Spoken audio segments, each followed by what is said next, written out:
Thank you guys so much for joining us. Today, we're going to be talking through at first our gateway courses, and we'll get into each of those individual courses as we talk through them. So first off, I would like to welcome the committee members who are present today, as well as those of you who are joining our meeting via YouTube. The purpose of this meeting is to discuss the process the committee has taken in reviewing the digital materials submitted by publishers. Tonight, the public will be able to hear the committee members discuss the logic and context of their scoring of each digital textbook submission. Upon the ending of tonight's meeting, the committee will enter their top 3 scoring publishers for these courses for further consideration.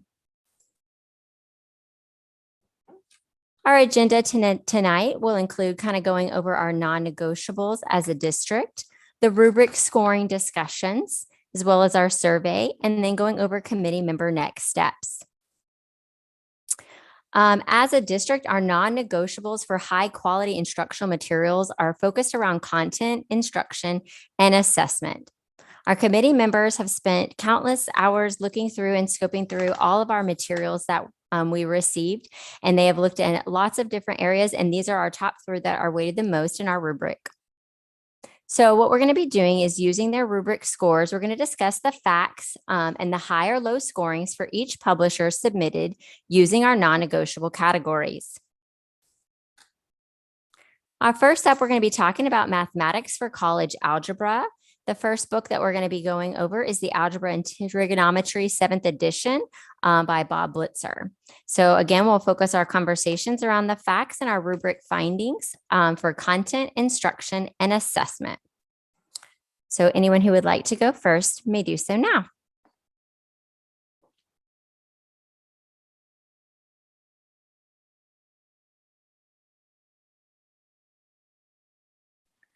I'll talk about college algebra to start with. As far as content goes, it got out of a possible 9 points, it got 4.5 for me. I think there may be some gaps with the new best standards with this textbook. So that's why it scored where it did.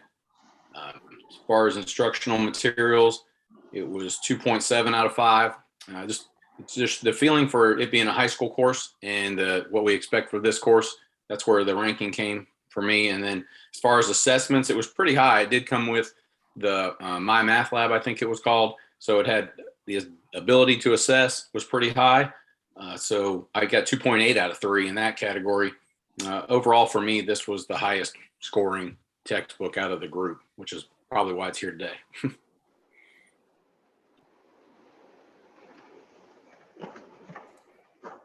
Yes, I'll go ahead and go next. For me, this wasn't my highest scoring book. It was close. It was second. But I think that difference was only 0.2 points. So, I mean, they were pretty close. I tended to score things a little bit higher than I think anybody else. But overall, the only thing on this that really concerned me was addressing the needs of all learners, specifically ESOL. And but overall, I thought this was a pretty good choice. I didn't rate it my highest one initially, but then when we went to actually see the books, when we got to go look through everything, I kind of switched it with my other high one. So now this is the one that if I had to redo the rubric, I would probably put this one as number 1. Okay, and then just as a reminder for the committee, today we're going back through looking at what we looked at, only rating our digital components based on the rubric findings. Laura, do you look like you had something to add about this particular text? Yeah, I was just going to share also, like Glenn, that it was my second highest rated. But of course, when we switch the discussion, I'll comment on what he just said as well. But for content, I gave it a 5 out of 9. It was fairly low. I also agree that there's some gaps and some things that are probably missing, but that tended to be across the board. And for instruction, it only got a 2.3 out of 5 for me. The assessment, I scored it a little lower, although I agree with you. I might have scored it a little higher if I was looking at it from the way that Derek was. He's correct. So overall, I think that we're all in agreement with the way that we scored it and the way that it compared to the other books. Okay, and we'll have an opportunity to talk about each of the books that you guys reviewed. Before we go on, is there any other comments that you guys or any of the group that hasn't had a chance to speak out to talk specifically about this particular text? Okay, are you guys good with going on to talk about the next publisher? We're going to go through each one. Okay. All right, the next one we have is College Algebra and Trigonometry 7th edition with these authors for this particular text. So let's go ahead and talk through, like you guys were talking about, your rubric scorings for this one. All right, I'll jump in and go first again, I guess. For content, I got this one at 4.5 out of 9. I felt it was very similar to the other one in that respect. Instruction-wise, again, a 2.7 out of 5. It just doesn't feel like a high school textbook. And so there's some, and along the lines of what Glenn mentioned, if you're talking instruction, I should have mentioned this earlier too, the needs of all learners, that scored really low for me on this one. And so just wanted to throw that in there. And then as far as assessment goes, it was pretty high, 2.6 out of 3. But again, I believe it comes with a digital component. That's has a lot of good features. So it scored well on the assessment side. For me, though, this was probably my third highest rank. It was my third highest ranking. It was close between my second and third, but this was third for me.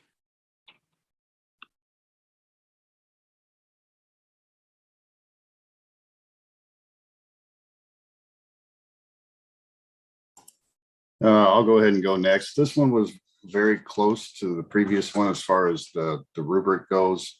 The content, I thought there was some spaces missing. The comprehensive coverage of the full intent of the Florida language standards, because I think language is important sometimes, especially when our students are trying to read a book. This didn't really do much for that part. But other than that, I tended to score this one pretty good and across the board, except for the ESOL. And can you elaborate a little bit more when you say like on the ESOL? What did you mean by that? It really didn't provide any resources for ESOL students. I think pretty much the only thing it had was the Spanish language dictionary, and that I think we need more. I'm not sure exactly what I'm looking for on that, but since that's all there was, it would have been nice to see something else. I agree with Glenn. In that area, it was a language, what was it?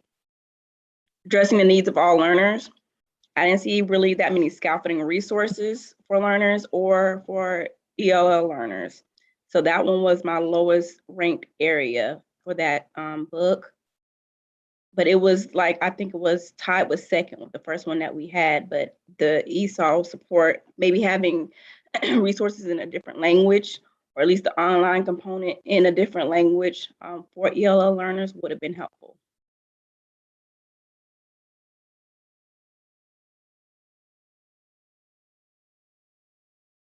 Is there anything else any of you guys would like to kind of discuss or bring up when it comes to this particular text?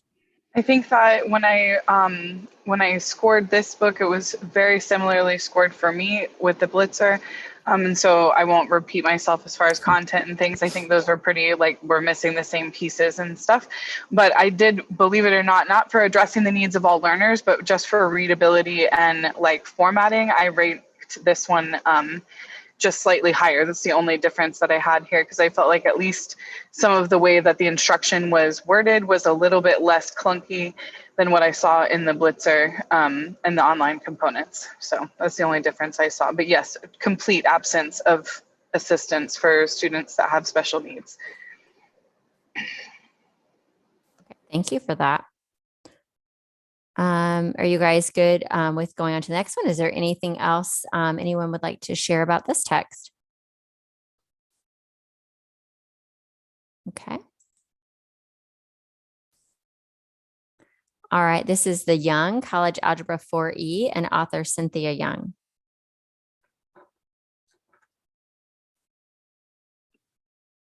All right, I'll go ahead, Rosetta. Okay, I would say I like this one the most of all because of the notes that it had and how it was trying to help students be independent learners a little bit. I kind of like that outline and the format of this text. Again, I'm looking back, I still didn't see, I know we have a lot of ELL learners at our district. I didn't see a lot of resources for ELL learners. I believe they had some resources that could be scaffolded down with the different supporting documents it had for maybe ESE students, but for ELL learners, again, it was missing that piece, and that was one of the lowest ranked piece areas for me. You can go ahead, Derek. I was going to let Laura go next. She always was last, so.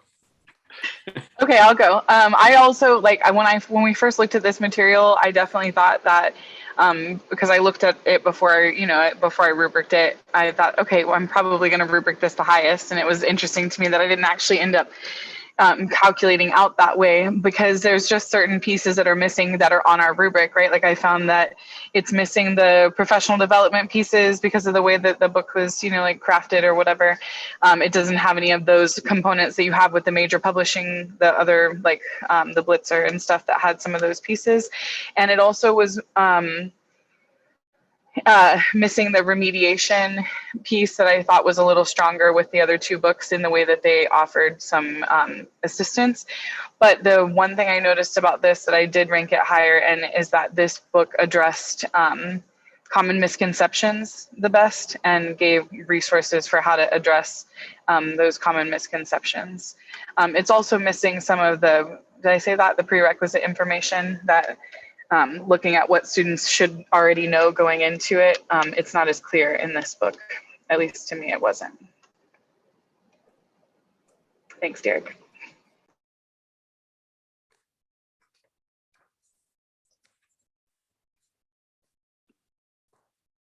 All right, I'll go ahead. This book actually scored highest for me on content. I felt like it covered, was in line with the standards better than the other two. It got 5.5 out of 9. As far as instruction goes, it was similar to the others at 3 out of 6 for teacher support materials, but 2.3 out of 5 for instruction itself. But again, lacking resources that address the needs of all learners. It was lacking big time. This one also was lacking to me in the assessment part. The other one had the digital online assessments that this one just didn't have the same, it wasn't as strong in that area. But in the end, this one came out to be the second highest rank for me. It was close to second and third for me were real close, but this was second for me. I'll go ahead and go next. As far as content goes, this one I had rated right at the top. I had it 7.5. I tended to score a little bit higher on these, but content was the highest I had for content. It was also the highest I had for instruction, and I thought that was an important thing. Overall, when I was looking at the digital stuff on this, I thought this was the best one. And then when I went through and scored it, that's how it ended up. So.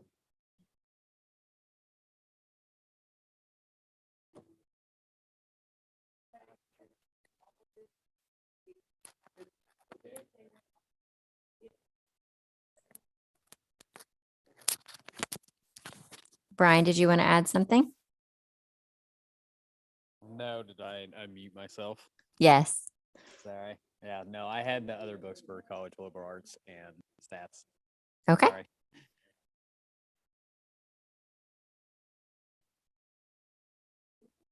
Okay. Anything else for this one that you guys wanted to share? Okay. All right. College prep with Ron Larson.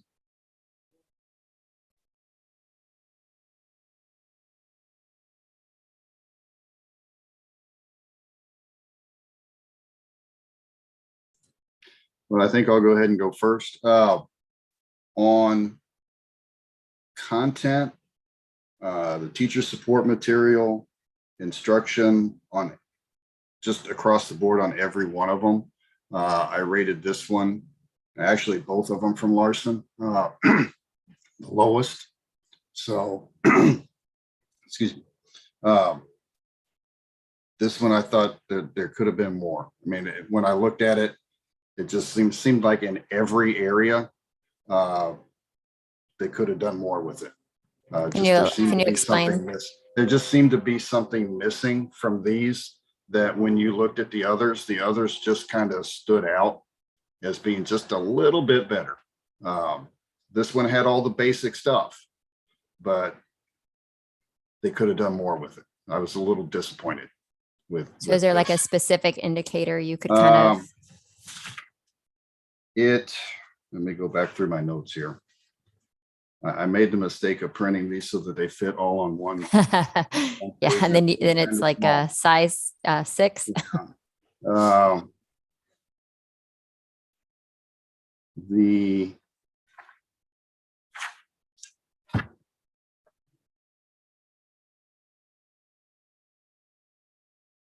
The assessment tools that they had, I mean, they had an online component, but it didn't seem to be user-friendly. It didn't seem to be one of those things that you could do much with. It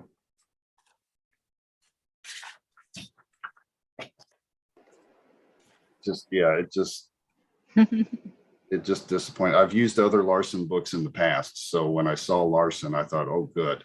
And then it just disappointed me, so. Okay, Laura, you had something to add to that? Sure. I was just going to say, definitely it's the assessment piece, the assessment and the remediation. That's definitely, it's this Larson book. We won't get ahead of ourselves. Scored very low there for me. And I think that the content as well was, it's like too much stuff that we didn't need and not enough like good content for what you actually need for that. And the extra was a little dangerous, I think. And Can I also you elaborate by that? Well, just like there's like content outside of what would be in our curriculum for mathematics for college algebra. And so with, teaching, that's a little scary, not knowing with new teachers or whatever, give them a textbook that's got 4 sections that aren't even in their curriculum and just hope that they don't try to touch on anything. But plus it's just unnecessary.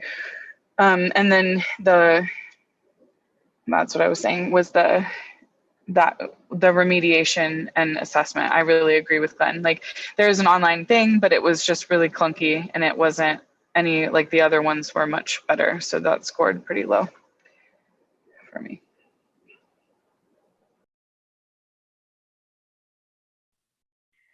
Yeah, same for me. I could echo what Glenn and Laura both said, that the content was super low on my rating. We got 4 points out of 9. And I think that was generous because like Laura said, there was content in there that wasn't part of our course. And so there's just, wasn't good stuff. And as far as instructional, it was scored low as well, 1.7 out of 5. That was tied for the lowest score for me. And then same with assessment. It didn't have the same strengths that the others had. And the format, even I ranked the format of it low. I guess I didn't like the way it was formatted, so that would impair instruction. It was a fairly low. I gave it a 1 out of 3 on the format and organization. So just, yeah. My fourth ranked out of the 5. Okay. Anything else about this one before we move on to mathematics for college liberal arts? Okay. At the very end, we'll vote after. Oops, wait, I guess this is the wrong one. Sorry. I guess we have one more. Just kidding. I saw Larson and I didn't realize my next page was also Larson. So we'll talk first on the last one for mathematics for college algebra 11th edition by Larson as well. I literally scored it exactly the same. So I'm just going to say that and say that everything I said for the first one now applies to the second one. Save myself some energy there. It looked exactly the same like the other one. There was really no difference. I thought I was looking at the same book, kind of, and I had to go back and forth between both of them. So that's my only comment. I didn't score them very high at all. Yeah, I would agree with that. I scored this Larson book exactly the same as the previous Larson book. And across the board, those two were the lowest scoring books out of the 5 that we looked at. Yeah, I don't really have anything different to add. It's basically the exact same. This turned out to be my 5th ranked out of the 5, the lowest. I think for whatever reason, I gave this one a lower score on format and organization than the other one, but that's the only difference. So it was a little bit worse than the other one. Okay. So now we'll move on to mathematics for college liberal arts. Before we go to this one, I did want to let you guys know at the very end, when you guys go to enter in your top publishers, you'll do them for all of the mathematics for college algebra, college liberal arts, as well as the statistics all at one time. So let's go ahead and talk through the mathematics for college liberal arts course. This title of this text was Thinking Mathematically, the 7th edition, and authored by Bob Blitzer.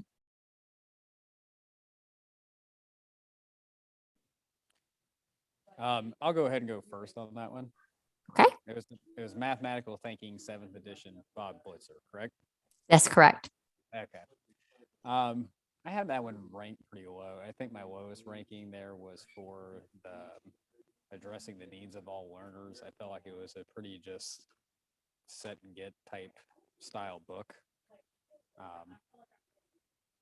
And then, of course, the issues with alignment to the best standards. I felt it was very hard to make the connection between what they had in the book and to the new best benchmarks.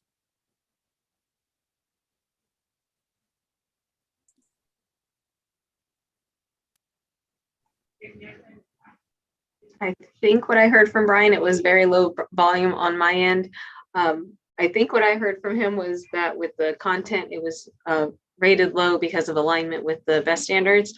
And I have the same as well. So out of the 9 points, I had that one as a 2 with its overall content, mainly because of its alignment. There wasn't a specific 1-for-1 to where I could find all of the benchmarks to be identified within the book. And I didn't see any call outs specifically for which alignment to benchmarks or standards there would be. When it comes to instruction, it was rated low. I had 3/10 out of the 5 for the instruction because it was, I think I heard Brian say more of like a collegiate book where it was real wordy with that. And then for assessment, I had that as 1 6/10 out of the 3. There were assessments that were there. There were tests and quizzes, but there was not much of the adaptability as far as the teacher led of really honing in formative assessments. And it was kind of like your summative assessments were available, but there was not much else outside of that.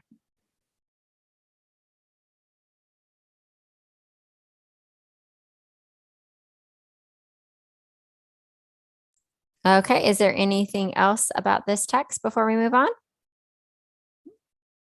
Okay. All right, let's talk about the Mathematical Excursions 4th edition.